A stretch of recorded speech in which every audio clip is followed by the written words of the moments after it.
Hello there and welcome to my channel. So I'm here with another Capcut tutorial video. So in this video I'm going to do one of the easiest things, but then people are searching this online on YouTube and on Google, so I've decided to make this tutorial. So people are asking how they can change their size of their videos they are editing on their Capcut on a PC. So let's say I'm editing this video. This is a video of mine I posted online. So you just need to add the image or the video you are trying to edit here. So now to change the size of the video, move to this side, which is the ratio. So let's say you want to convert this into a square, or you want to convert it into a short type of video. So you tap on the ratio here, you get it. So you can see this is 9:16. Good. Now this is a short type of video or a short ratio.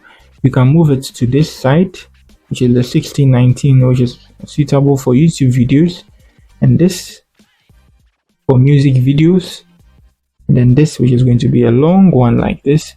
So yeah, so now you can change the size of your video you are editing on your Capcut if you're on a PC.